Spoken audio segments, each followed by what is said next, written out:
Watching. We have a great show for you today. We actually have a featured company, and then we have my buddy Tim Herron that we're going to bring on, and we're going to talk about transition. So if you're watching this, of course, get ready to rock and roll, because we're going to be talking about one of the key items that you need to master if you want to be a better competitive shooter, or any kind of shooter. It doesn't matter if you're a defensive shooter, a tactical shooter, competition shooter.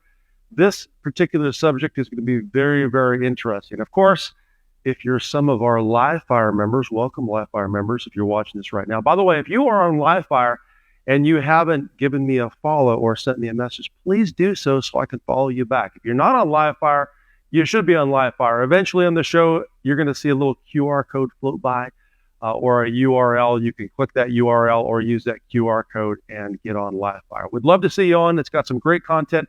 And speaking of great content, let's talk about weekly programming. As you know, we do weekly programming each and every week. And the last one we did was actually Point Flash Focus 2. So we're actually working on those different methods of aiming the handgun at speed, and we're adding the draw. And I think next week I have the good old school bill drill coming up. And a tip for you, when we talk about drill versus skills test, understand that the same drill can also be a skills test if you're measuring, what you're trying to do in that shooting sequence.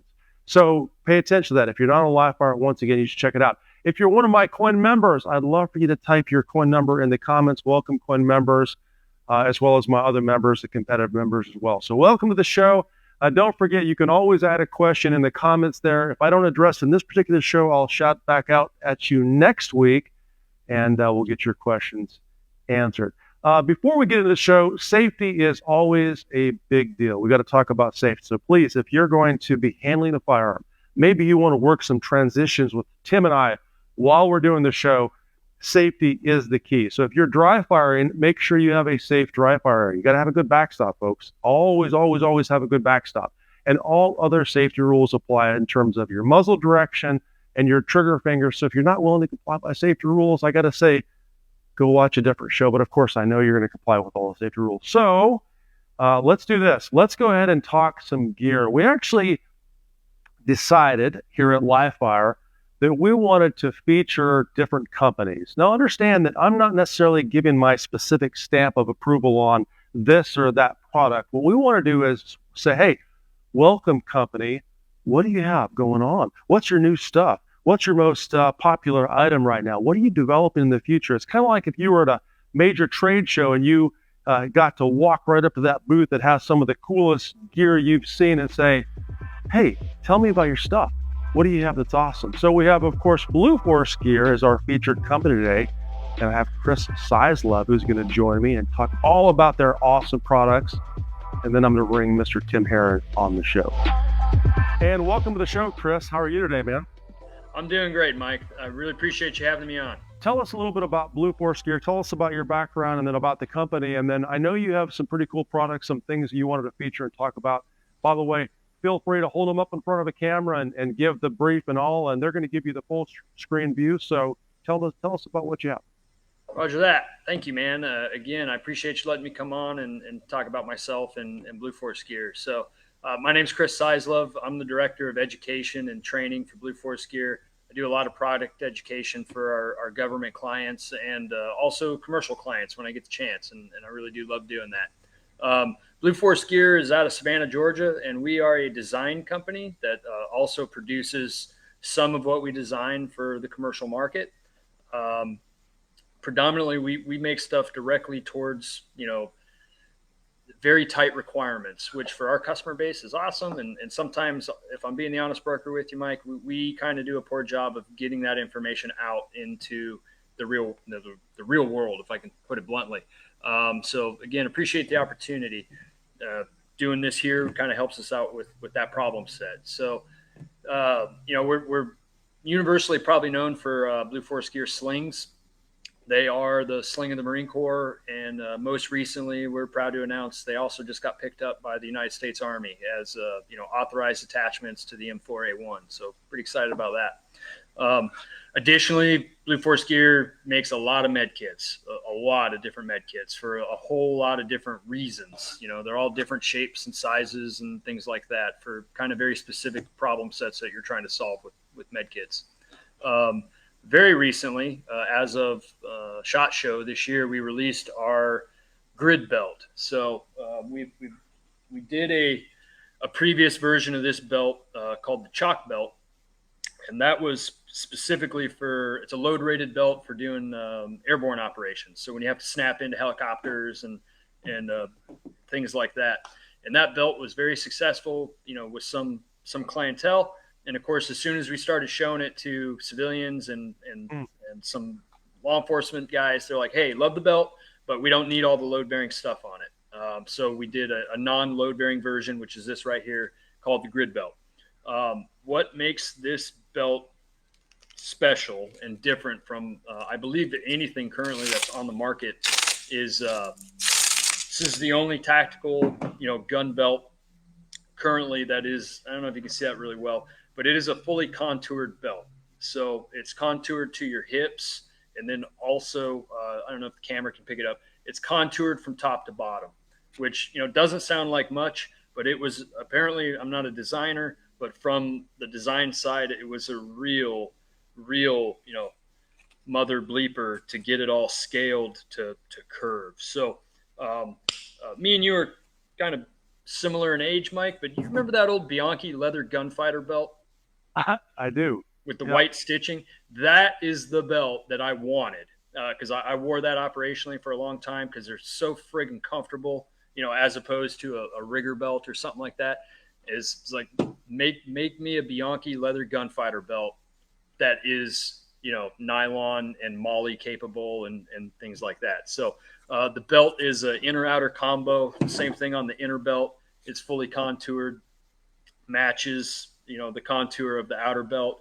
And once you get the whole system put on and together, something that kind of looks about like this, I'm not blessed with like hips. So I always hated loading down my rigger belt and some other belts that were on the market, because you get, that bite going on in your hips when you got a fully loaded, fully sized gun, med kit, a couple of mags, all that stuff. Then the belts kind of get uncomfortable. So to be honest with you, I wasn't super stoked when they're like, "Hey, we're going to do a belt." I was like, I'm not too much of a belt guy. But they knocked it out of the park. And all the feedback that we're getting from our clients' customers is it's the best belt on the market for form factor, comfort, usability, all that good stuff. So we're pretty happy about that.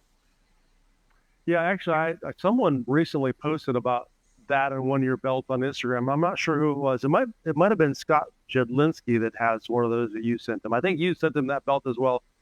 So I know we have a package shipped to the company sometime soon. I can't wait to try it out and test it out. So what else, man? What else do you have to tell us about with this incredible company?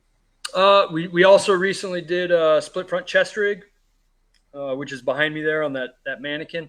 And it's kind of interesting. In the last 20, I'll just say 20 years, probably a little bit more than that. But, we've seen the operational requirements, and then those eventually turn into like commercial trends, if I could use that word, of, we started off with racks, and then we went to plate carriers, and then now it's kind of starting to go back towards racks, both for real world, mission requirements and also just popularity in the US, which is great.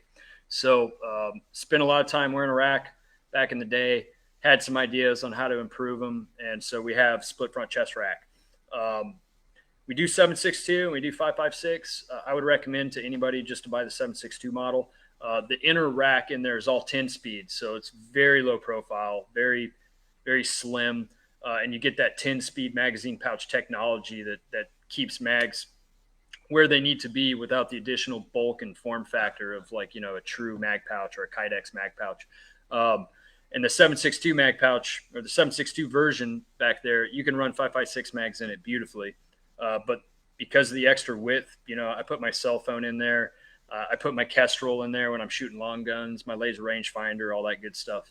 And then on the outside of that is two low profile GP pouches that, it got 10 speed inside of them, and you can organize them and they're all great. And then the real cool thing is almost every split front chest rig I ever ran was either all the way open or all the way closed, with like big giant buckles or whatever the case. And I wanted something that when opened, would still operate and function like it was closed. So in this one, if you zip it down right there at the bottom, let me see if I've never quite done this. There we go. I could be a weatherman. All right, at the bottom right there Ah, is a houndstooth. So you can unzip it, keep the houndstooth connected with a bungee, and then it opens up and vents all that heat. It's super comfortable, but you can still run it. You know, all your mags are in the same spot, all your tools are in the same spot as if it was closed. And like I said, we're here in Savannah, and beta testing that thing all last summer. That was a huge benefit to dump all that heat out of the front of it, because that's kind of the biggest negative about chest racks that aren't split front is they just keep getting hot and keep getting hot and keep getting hot, you know, where it's stuck to you. So fantastic product, the split front chest rig with the 2 low pro GP pouches on it. very cool, man. So, I actually spent a little bit of time on your website pre-show trying to look through the gear. And to be honest with you, I had no idea the amount of stuff you made. Even though we had a pre-show talk, I was on the website today and I was pretty amazed. So tell folks where they can learn more about your guys' social channel, if you're on Instagram, whatever else, website that they can go check out the gear and check out some of these new products that you've talked about, or anything else you want to talk about in the near future. Hey, thank you, man. Yeah, we're at www.blueforcegear.com is our website. We're also Blue Force Gears on Instagram. I think it's Blue Force Gear. I'm sitting right now in my shoot house, so I have a UTM only shoot house facility. This is kind of my classroom space you're looking at. Back there's the actual shoot house. So this is a joint training facility at Blue Force Gear that we use for, product testing and servicing our gov clients with education and things like that. So I have my own Instagram page for this place, and it's JTF _ BFG. I'm also excited about this summer, starting in probably July through December. I'll start advertising open enrollment courses here. So I'm pretty excited about that. I love open enrollment courses and working with great Americans, doing great things. And unfortunately, up until this point, I just haven't had time to do it and get the website up and running for registration and all those things. So pretty excited on the latter part of 2023 to start running open enrollment courses here. Well, thanks, man. Thank you for telling us about some of the gear and some of the things you have upcoming in the future, folks. Make sure you give that website a check out. I'm telling you, when you get on, you're going to be amazed at the amount of stuff that Blue Force offers. So great products, great company, American made, which is the kind of company we love to support. So thanks again, Chris. Have a great day. Absolutely, man. Thanks again. All right, folks, let's go ahead and welcome Tim Herron to the show. Tim is one of my alumni, one of my competitors, and all-around great guy. He's been teaching since 2014. Tim, what did I overlook on your bio? Tell us a little bit about Tim Herron. Oh gosh. Well, I began shooting actually in like 2010. I very quickly found USPSA and then found a lot of struggles and and kind of those glass ceilings for a lot, in plateaus. And that's when I sought you out as like my very first like formal education back in like 2012. And now I've taken, I think, a couple, 2 or 3 classes from you over the years. And yeah, you've been, I don't know, I'm just honored to be here. You've been one of my biggest mentors and influences in my shooting. And I'm just happy to get to call you a friend. So, Well, of course, man, and welcome to the show. And I'm so happy to have you here. So your first class, if I remember correctly, was at the U.S. Shooting Academy. It was we did a competition handgun series, a 2-day program. Then we had an advanced program or whatever else. You were in that class, correct? Yep. Yeah, man, it's funny. I have certainly have hundreds, if not thousands, of alumni now. But you stood out to me because in that class you were so curious about everything. There are a lot of students that show up to class that are ready and willing to learn, but there are not a lot of students that have key questions that really stand out, and you did. And that, of course, your curiosity is what drove you to that class. It did. And it's driven you to the next level, man. Now we're peers. We shoot on the Super Squad together. I know you predominantly compete in single stack, although I've seen some video of you doing maybe some carry optic stuff recently. So tell the folks just a little bit more about your competitive background And then we're going to jump into transitions, which I want to talk to you about Yeah. transitions and what you've learned about that process as well. Awesome. So yeah, I started competing, kind of at a really kind of high serious level in about 2014, I believe, or 2015, I think was the first year I kind of got to be back in the old single stack days when the single stack nationals was at Paso Park. I kind of, there was like a super squad A and a super squad B, and I was very Mm. fortunate to kind of make my way up the super squad B group, and then kind of qualify my way into getting to shoot with with the likes of you and Phil Strader and Todd Jarrett and our good friend and Rob Latham and things like that, which was a lot of fun. I'm very honored. I never would have thought, 8 years prior that I would be, getting to shoot with my superheroes. But yeah, I've been predominantly a 1911 single stack shooter kind of since I started shooting. I've been dabbling quite a bit in carry optics, and then now we've got the new limited optics division that USPSA came out with, and of course that for me is like, oh my gosh, that's the best of both worlds. I get red dots on pistols, but I also get to shoot guns that I truly feel most passionate about, which are 1911 and 2011. So, and very, very fortunate. I think officially I'm the first grandmaster ranked shooter in the new limited optics division now, as it just began. Wow. Yeah. Well, congratulations, man. I actually haven't even shot that division. I Uh, need to. I need to have some guns built or whatever else. So speaking of guns, you are actually are you part of Nighthawk Custom? Is that correct? mhm. Yep, I Yeah. was very gracious and honored that they contacted me in 2019 and asked if I would accept a position to represent Nighthawk Custom, and I get to shoot alongside other great, especially IDPA shooters like Matt Sims, who's Mm. been with Nighthawk, I want to say since like 2008 or nine. I mean, he's been around the block for a long time, and get to represent a wonderful company. So I'm very honored to get to call them a family. So Well, very cool, man. So let's jump into today's subject because I know there are a lot of viewers that are like, "Hey, get into transitions." And to set the kind of the context of what a transition is, folks, when you're, they're applicable to an extent for the defender, the tactical shooter, or whatever else. But when we're talking about a transition, Tim and I both know that your ability to drive the gun to the next target and then fire that shot as quickly as possible is a huge potential gain in speed. I mean, think about it, Tim. There are only three things we can do faster. We can learn to shoot the gun faster, grip trigger sights, that fundamental platform we call it structure in the bigger circle class. We correct. can learn to move the gun faster and be ready to shoot. And maybe I should also say, leave the target we shot at and be ready to shoot at the next target. And the third is we can move our body faster and be ready to shoot the next position. We're talking about the middle one, the transition. So uh, give the audience your definition of a transition and why it's so important to be good at transitions as a competitive shooter. Sure. So, I mean, in my classes, I can't. I preach the value of transitions as probably the number one place to either gain speed in our shooting or to the number one place with it. We have a degradation of speed in our shooting. So you explained it correctly. That the transition is the time it takes, or what I call the dead time. Where we're not shooting, moving the gun from one target, from one target to the next. And everything that we should be trying to do in practical shooting is to minimize dead time so that we can maximize the actual time behind the gun better. We can aim better, we can fire better shots, we can call our shots better, and everything kind of works together to allow us then to minimize the dead time in between.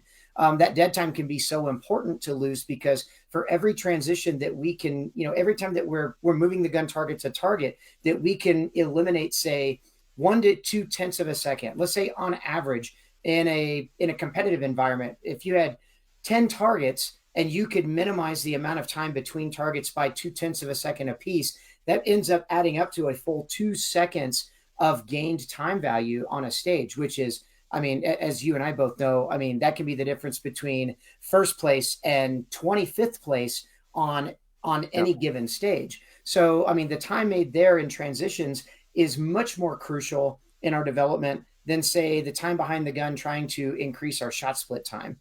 The shot split time, there's give and takes there. Like we have to give up a little bit of structure or grip or give up a little bit of visual confirmation in order to press the trigger faster. But where we don't really have to give up anything, there's honestly no risk in moving the gun from one target faster to the next target, as long as we're maintaining control and structure in when we get the gun there to then take the time to aim the gun to fire the shot. But if we can get rid of that dead time or eliminate that or reduce it, then our efficiency like exponentially, gets much larger.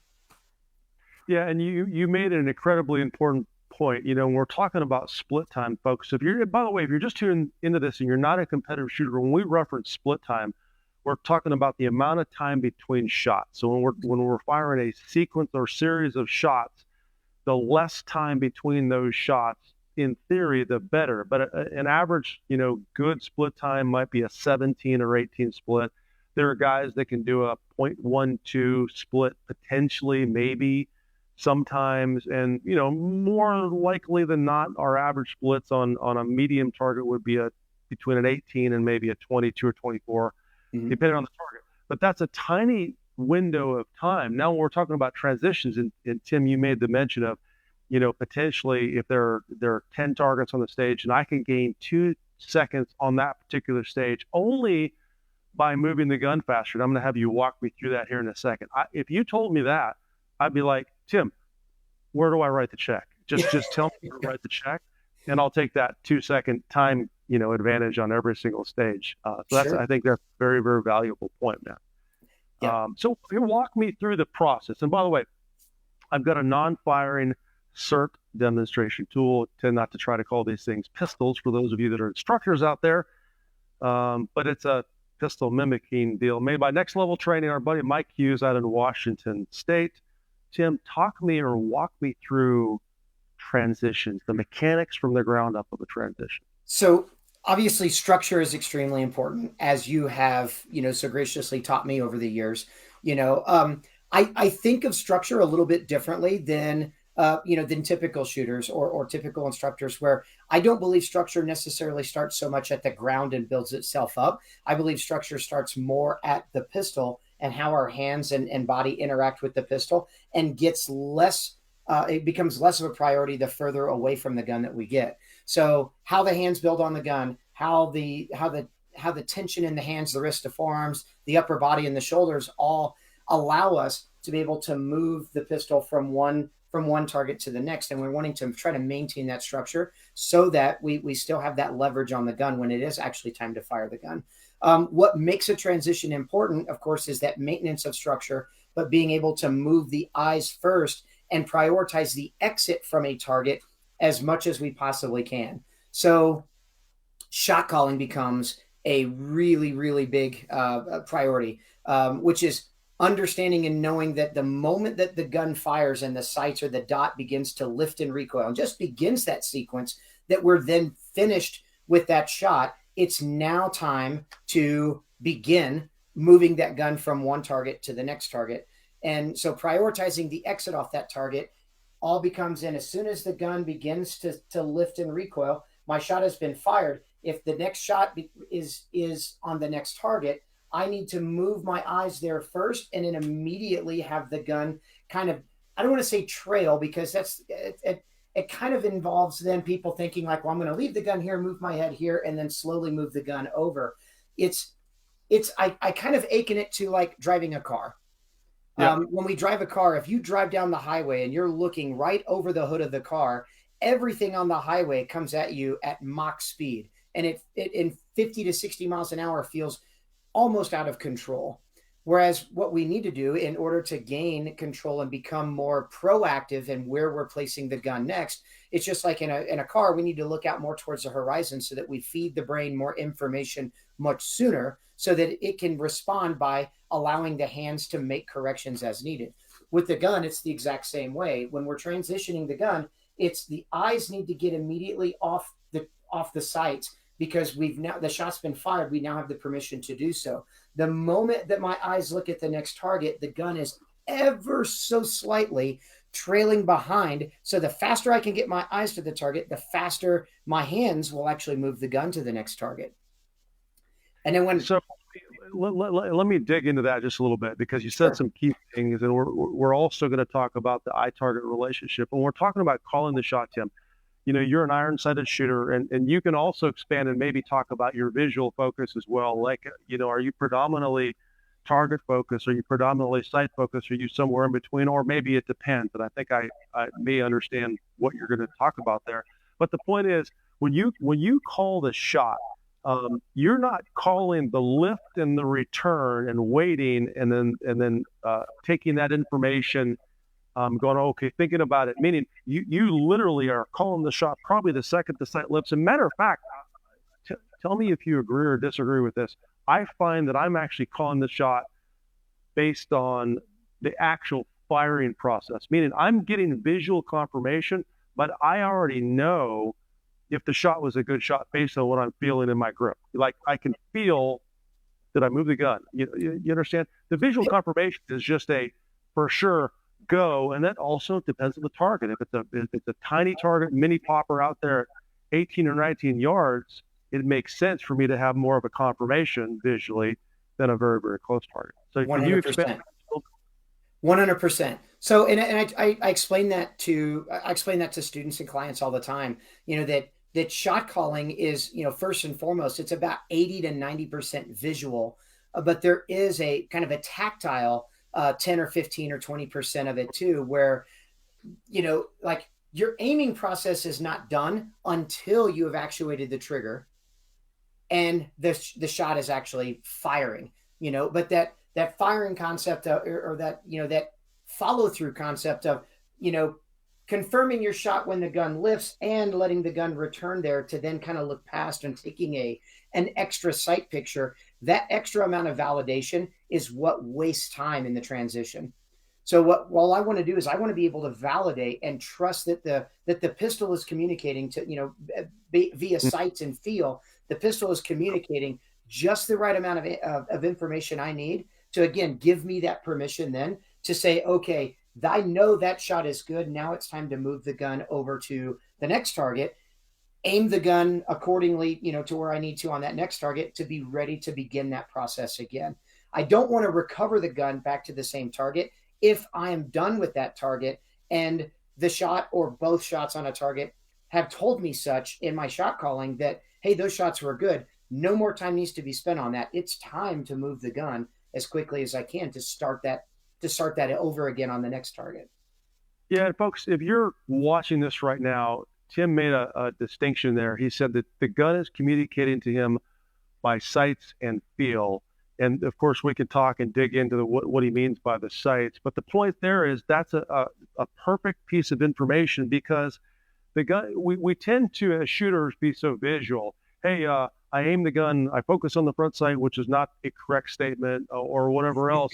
The reality is the gun is transmitting information to you both via some sort of visual system, whether it's front and rear sight, focal points, or the dot, or whatever else, visually, as well as feel, by sight and feel. That's a critical statement, folks. And if you're listening and watching this right now, write that on a notepad, write that down, because what Tim just said was a gold nugget of information. And by the way, if you're watching right now, if you haven't clicked the share button, I know you're probably watching this on Facebook, do us a favor, click the share button. Or maybe Tim, the stuff that you're talking about is so secret and awesome and cool, they don't want to share this with their competitors.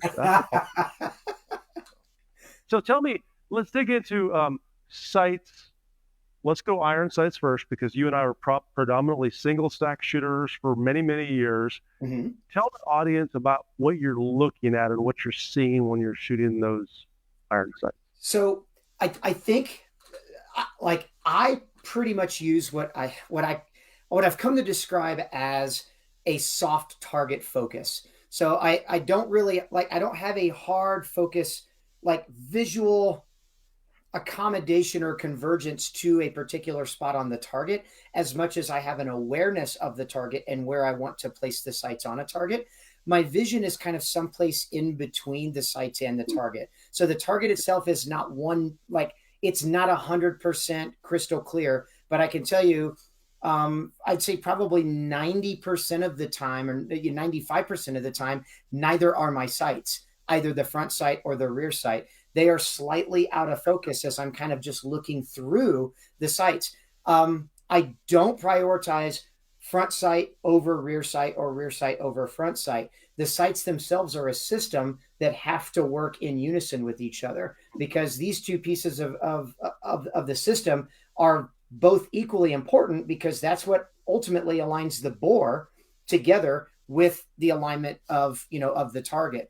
And they work as a system, just like we would say on a red dot, where the red dot's never going to show up in the glass on an optic sight unless the window itself or the glass or frame of the optic is first aligned to the target. And then we're using the red dot, of course, then to refine that as needed. And so it's kind of the same thing. I'm using the entire rear sight, including the width of the rear sight, height of the rear sight, and then, of course, the little notch in between as kind of that window, just like I would an optic sight. And then the front sight just becomes my frame of reference for how much validation do I need during the aiming in order to get the bore aligned to a more specific spot on the target. But I think for years, I can't just solve all problems by just focusing on the front sight. Because that's in a book somewhere. Just focus on the front sight and don't jerk the trigger. And that's the problem. I think, honestly, obviously words mean a lot. And I think the biggest misunderstanding, I think, is for years and years and years, we've used the word focus on the front sight, when honestly, in reality, I think what we should have been teaching students to do is use the word awareness instead. If we focus on the front sight, we tend to focus every molecule of our being on the front sight. The problem is I can focus on the front sight and miss the target just as much as I could not see the front sight at all and miss the target. I think instead what we really need to have is just an awareness of the sight alignment. And when somebody starts to lose that awareness, maybe just reminding them, hey man, be a little bit more aware all the way through the application of the trigger of what the sights are telling you, or where the sights are aligned on the target. And awareness itself would fix a much larger kind of modicum of issues that we see in shooters versus a hard focus on one thing or another. Hard focus to me is like using the word absolute. And as you and I both know, there are zero absolutes in this. Yeah, and that's a great answer to the question, because, and we're not saying, folks, if you're watching this right now, that we don't ever focus hard on the front sight, or to an extent on the front sight in relationship to the rear sight, in relationship to the target. We're just saying that and you put it very, very well. A general open awareness is going to give you more information about the alignment of the gun, because ultimately that's what we're trying to figure out. Is the gun aligned enough to hit the shot? And by the way, the gun doesn't have to be aligned perfectly for most shots we shoot in competition. That's exactly. Specifically in relation to the transitions, that's where a lot of people lose time. They stay on one target too long, waiting for that visual confirmation when they didn't need to, and then they take too much time to realign that handgun via the dot or via the sight on the next target. So Tim, let's go back to transitioning and talk to me about the calling that shot, and then the movement of the gun from the primary target, the target you just shot, to the next target, and what you're doing over there. So, yeah. And so the movement is very, very important. Like I said, first it's led visually. So I've got to get the eyes to find the next target, so that, again, the brain can connect the correct, neural pathways to get the hands to exactly where the eyes are looking next. Depending on width of the transition or the distance of the two targets apart is going to determine whether or not I'm using, or I'm enveloping a lot more of my core structure, like torso structure or leg structure to move the gun, or if it just becomes more of something like floating the hands in front of the eyes, where I don't need to like overly exert or muscle the gun from one target to the next. So on, let's say, targets that are anywhere between a yard, target width apart, shoulder to shoulder, to about 2 to 3 yards away, what I don't want to do is I don't want to overemphasize like extraneous core energy to move the gun around, because what typically happens is when we try to muscle the gun that hard, we will forget to kind of break the gun or slow the gun in onto the transition, which causes us to overdrive or to underdrive the target. And then we have to make kind of corrections to get the gun in on there, which, making every single little correction we make is obviously burning up 1/10 of a second more, before we finalize where our aiming point is. On wider transitions, we can't necessarily just use the hands to kind of just arbitrarily swing the gun around. We're really like, if we're really focusing on, like, as you put it, driving the gun from one transition to the next or one target to the next, now I'm going to start to really invoke, kind of lower body core, everything from kind of abs, hips, and legs to really drive my lower body structure to help assist the gun to that next target as quickly as I can. The great thing about using that muscle system as well is it allows me to exit the gun off the target very, very quickly. But then, of course, since my eyes got there slightly ahead of time, just ahead of the gun, then it also then allows my brain to kind of tell my body to slow down just a little bit as the gun is coming onto the target, so that I don't oversteer or understeer the gun into the target, and I can stop the target. I can stop the gun on the target very precisely.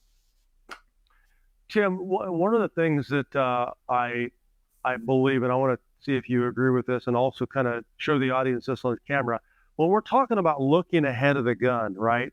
I see this all the time on social media. I see a lot of folks that are going to practicing moving their head and driving the gun to it with good intention. They're trying to drive the gun to the spot they're looking, but two things happen there. Is now I've taken the gun relationship, the eye target relationship, and the upper body triangle, that I think you use a similar term, and I've broken that down. So now I have to get the gun back in front of my vision. So if you on camera here, if you look at a true transition, I've got a little corner of a white thing over there, and I'll go to the R on a box that's sitting over there behind the camera.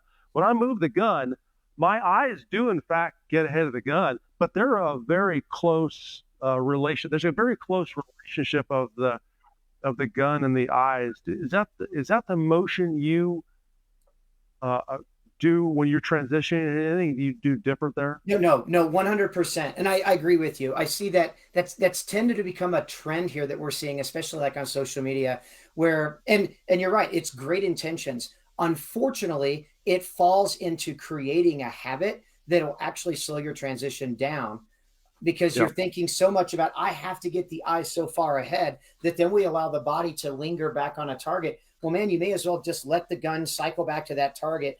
You went ahead and validated your work down there and said, okay, great, give it a thumbs up, and then go ahead and move the gun again. It's not really focusing on the efficiency as it needs to happen. So I agree with you.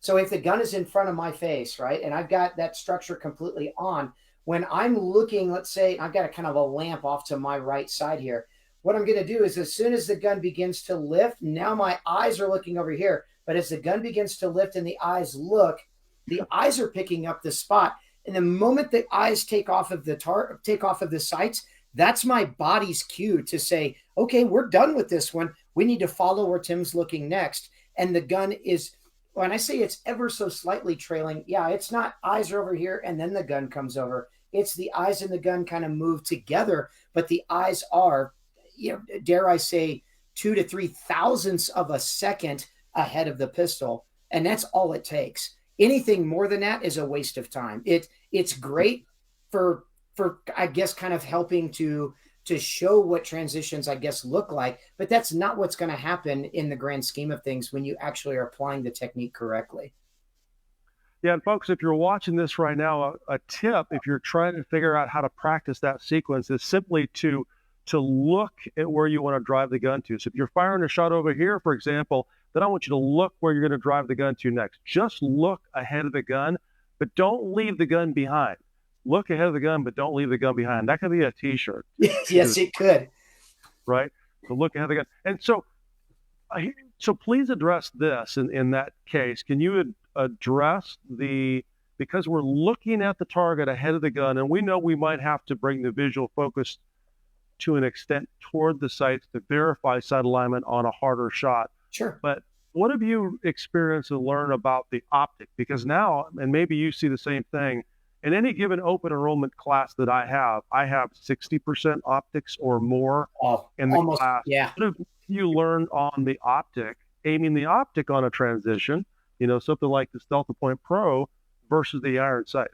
So I think the biggest issue that a lot of shooters fall into, one of the biggest traps, right, is if they've spent a lot of time behind an iron sight pistol and they initially go to an optic, and you know it as well as I do, the very number one problem that we have that red dot shooters or new adopters of red dots have is, man, I lost the dot. or I cannot get the dot to to show up in the window. And then when they finally get the dot there, they want to trap it with all of their might, both visually and physically. So, and that becomes then a really, really bad habit, where then, because they're so afraid of losing it again, that they're afraid to take their eyes out of the optic window. So then everything, their entire universe gets circumvented into this small little ocular cavity that's about, like let's say the delta point, what is it, about 40 millimeters wide by about 35 millimeters tall. And then everything that they see only happens through kind of the windshield of that optic. And they really need to trust and focus more on good structure. As they take their eyes out of the optic window, the good structure will allow the dot to return directly to where their next point of visual processing is at. If we're trusting that the iron sights are going to get there, then we have to trust that the optic is going to be the same way. A lot of shooters also think about the red dot itself is like, I want to have so much visual information that I care what the dot does as it lifts and arcs and lift all the way off the target and all the way back. And I'm telling you right now, you need to learn when to turn off or ignore excess information. The great thing about the dot is the dot gives us a true, validation of all of the information, but sometimes it gives us an overwhelming abundance of information that we really don't need. Like, I personally tell students all the time, I don't care what the dot does the absolute moment that it lifts on the target when I break the shot. When people ask me, does it lift the window? Do you see it? Do you lose it out of the window? If I'm transitioning the gun, I lose it every time. Why? Because my eyes are already out of the window and I'm making the window and the optic come to where I want the gun to go next. I couldn't tell you what the dot does in recoil. Right. It doesn't matter what it does. What matters is what it does on the next target. And you made, once again, folks, if you're listening, get your notepad, write this down. The distinctions that Tim is making here are critical, because he's talking about the fact that structure itself is what's going to really, truly allow you to find the dot. He also said earlier in the show that using the window, or the actual, the frame and the window and the glass of the optic to get it on target in a standard presentation with a good structure is going to put the dot where it needs to be, versus trying to find the dot. And I'll give you something interesting, Tim, to weigh in on. I had a student recently in the class, a class that very similar to what you took, and we did an X pattern kind of drill on steel, and he could not pick up his pace, and he realized that instead of just looking at the steel and driving the dot to the next target, he was trying to look back to the outer frame or the glass of the optic, which, as you know, as an iron-sighted shooter, maybe you had to fight that, but your vision has always been, hey, I need to come back and get some sort of confirmation on the optics, where you said it best, build a good structure and drive the gun to where your eyes are, and the dot's going to be there 99% of the time, right? Yep. Yes, sir.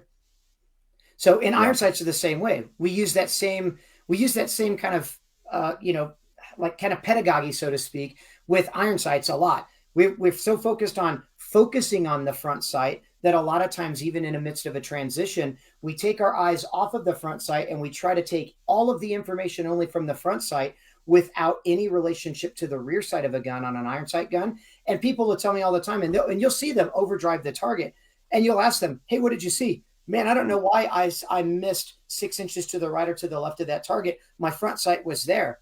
The question I always have them is, okay, great, your front sight was there, but where was your rear sight? You weren't done. You weren't done because your actual structure wasn't finalized on the target yet. So the rear sight is the most, and just like your optic window with a red dot, the optic window or the rear sight is the most important to get to the target first and anchor that part of the gun to the target first, because it's what's most connected to your hands. If it gets there first, guess what has to? It has it doesn't have an argument in this battle at all. The front sight, which also the emitter of the optic, which is basically the dot in there, follows what the muzzle's going to do. It has no choice in the matter but to follow wherever your hands or the rear sight is anchored to on the target anyway. So I tell people all the time, if you're looking for the dot to be there, but you're trying to get the dot there or trying to get the front sight there first without getting the optic window or without getting the rear sight there first, you're going to lose out on that battle every single time. Yeah, because you've broken down on the alignment, right? 100%. Yeah, I love that, man. I love that. And I love your question to your students is like, Their answer is, well, the front sight was there. Well, then your question is, well, where was the rear sight? That's critical, man, because I think people forget that. They've heard that, and we've said that, and maybe, a previous or my generation of instructors said, focus on the front sight, because, we understand the importance of understanding what the front sight does, but we really messed that statement up. It should have been focus on your front sight and its relationship with the rear sight on the target. That's the statement. It should have been that, but we shortened that up a little bit. We probably Right. should have done that. And then when you move the gun from one target to the next, and then I didn't mean to cut you off there, but the thing that stands out to me the most, and is taking the time when you get the gun to the next target, taking and like I've broken it down, I've scienced the heck out of this. The difference between an unaimed shot where you took the time actually to just drive the gun to the target without any finalization of aiming versus just refining the sights enough to ensure the shot is going to be where you want to. The difference is literally less than 1/10 of a second to either aim or unaim the gun in just the physicalities of getting the gun there. So, and it was something that stood out to me for years that you told me years ago. That was, if you're already taking the time to point the gun at the target, then you've already taken the time needed to then adequately aim the gun. So guess what? Adequately aim the gun the way you need to, and don't let yourself rush that particular process. That was also then reiterated to me over our time together back in November when I got to, very graciously get to attend yours and Rob's class, when Robbie, kind of tapped me on the shoulder and was like, you're transitioning wrong. And I was like, how dare you? I've been such a great transitioning, instructor and coach for years. And Rob said, yeah, but are you tired of missing that wide steel? He goes, I want you to listen to me, and I want you to do exactly what I tell you. I want you to aim. And then he was very silent for a few seconds. He goes, then shoot and leave. And I was like, right, aim, shoot, leave. And he goes, no, I want you to aim. And then he was silent again. He goes, then shoot and leave. And I was like, okay, aim, then shoot and leave. And he goes, you got it. That's it. And then when I immediately started to apply that, it made 100% sense to me, which meant I can race the gun or prioritize the exit because there's no risk involved.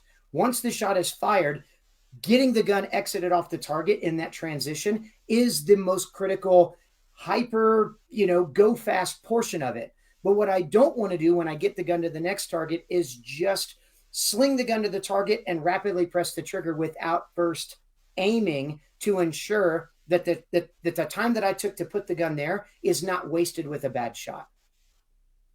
Yeah, and aiming, folks, if you're listening, you hear that term. Aiming is the process of both creating and verifying some of the alignment of the gun. And aiming can change from a 2-yard target to a 22-yard target. They're not the same thing. So don't try to do the same thing on a 2-yard target or a 22-yard target. So, Tim, tell us some of your favorite drills to work your transitions. How do you work that in practice? I got lots. So, I don't say really lots. I mean, there's lots of ways to work transitions, but two of my favorites, of course, a good mutual friend of yours and I's, Blake Miguez, who is known for having exceptional transitional speed, but the Blake drill, which is basically kind of like a vice pres, 3 targets, about a target width. I will now vary the distances between those targets and kind of work on, making sure that I'm stopping the gun target to target. It's very kind of low round count. It's 6 rounds. It could be 6 shots per string. It could even be just 1 shot per string, and just focusing on stopping the gun adequately each target. Your X drill is one of my all-time favorites too. The great thing about the X drill is you only need 2 targets. So set up at your range becomes very, very simple. And that's important when we're trying to set good practice habits. But 2 targets, 7 yards apart, 10 yards apart, you can make them any distance that you would like.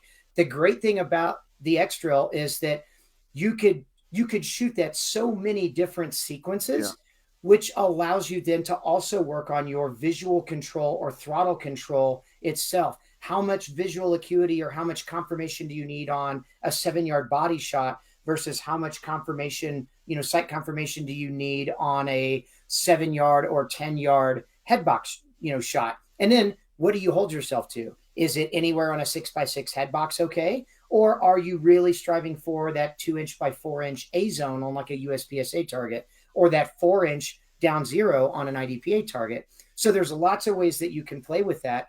And I really like the sequencing, like you introduced me to, which was different than how when we first trained together back in 2012, how you're doing it now versus then. It was really cool to see because you would change the sequence and have us shooting it all sorts of different ways, maybe body, then head, then back to a body and changing. So it was really refreshing, and it keeps that particular drill from becoming very, very mundane and boring and monotonous, which is good too. Yeah, folks, if you're listening and watching right now, that the extra, we set up a pattern of targets at whatever width, and then you can work on both the body and the headshot, and you could actually draw.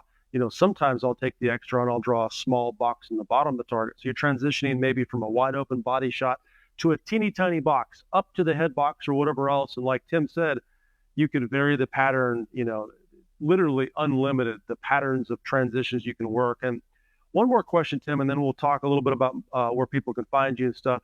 Sure. When you're working your transitions, and I completely agree, from a structure perspective, the most important part of the structure is at the handgun, and then it gets less important down to the ground. Although, please, folks, don't misunderstand us. We're not saying that the structure and your attachment to the ground is unimportant. It's just less important than the structure in the upper body with the hands and the arms.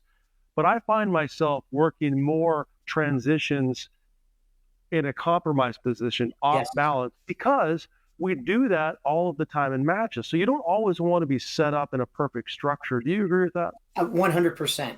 So, and you've done a wonderful time, a wonderful job over the years, like being able to really reinforce that to your students as well. Like when you work like the VTAC barrier, and you'll work from the left side to the right side, kneeling. So that the one thing that maintains like solidity is your upper body structure on the gun, because that's what allows the gun to point. Just because the structure is I'm not compromising the upper body structure. Even if I turn the gun on its side, I'm still able to aim the gun very, very well and shoot very, very accurate shots. But then the lower body structure, especially belt line and below, completely changes all the time based on the needs. If it's a low port, I'm going to have to squat more. If I have to drop down to shoot kneeling prone or completely prone, the one thing that doesn't need to change, or that I'm trying to eliminate change from, is in how the handgun is built to my hands all the way through my arms to my shoulders. Like I said, it becomes a little less. And again, you're right. It's not that it's unimportant, but it becomes less important, so to speak, because shooting on the move, what is moving all the time? Your lower body structure, leaning really, really hard on things. And you're obviously, I'm known for being a very, very small stature person. So a lean for somebody that might be just a slight lean might have me basically being up on 1 foot on a really, really hard lean. You can't tell me then, well, your lower body is so important. Man, I've made some really critical shots, even at 20, 30-yard targets, where I feel like the only confirmation I've got with the ground is like by the toes grasping at the straws of grass in my feet. So, I mean, you're right. Like, don't misunderstand us as saying it's not important, but changing those things and working around those things really, really helps to build really good transitional habits as well. Cool. Well, Tim, you have brought it in this show. You've actually said some things that are making me think and get to work back on the range this week. And we literally go way back. You're one of my alumni, and I'm super proud of what you've done. I'm super proud of how you were relaying information. Certainly it's not exactly what I teach, which is exactly what you should be doing. You should have taken some of the things you learned from me or whoever else and evolved and added your own flavor. And you are doing a fantastic job, man. I can't tell you how proud I am of you. It's one of my alumni, so yes, I just want to put that out there. And I tell people all the time. I tell people all the time. I mean, I'm big, huge on give credit where credit is due. And I think a lot of my students are like, oh my God, if you mention Mike's name or Rob's name, or, the people that have been an immense influence on me. But I tell people all the time, and they're like, God, Mike Seeklander, you mention that guy all the time. I'm like, you have no idea, the amount of influence that man has had on me, not only as an instructor to a student, but also then as a peer instructor to instructor or competitor to a competitor. And it means the world to me. So I'm very honored and very humbled at the opportunity to get to come to, to your channel here and to your and be a part of this. So thank you so much for having me. Well, and thank you for your kind words. And folks, if you're watching right now and you don't know who Tim Herron is, you need to. If you're looking for a good class to take, my personal stamp of approval, and I don't give that out lightly, by the way, folks. Tim Herron, 100%. Tim, tell them where they can find you on social media. Tell them about your website. Tell them about any future classes coming up you might have slots in, or you might want to see some folks in. Give them so, I mean, the best way to find me is Tim Herron Shooting. So it's TimHerron shooting.com. That's my website. I've got a YouTube channel where I try to give a lot of, kind of free milk, to the masses as well. And the YouTube channel is also Tim Herron Shooting. My Instagram page is Tim Herron Shooting. You can see the the similarities there. I keep it simple. But then also, on Facebook, I'm on everything just about, but like Twitter. But so Facebook, Instagram, all of the social media outlets. My schedule can be found on timherronshooting.com/schedule. Every class that is available, if there's a registration link, you can click on the link and be able to register. I think this year I've got 45 different open enrollment classes all over the country. And I'm looking to fill every single one. So far, I've taught 15 so classes, I think, since about the second week of January up till now.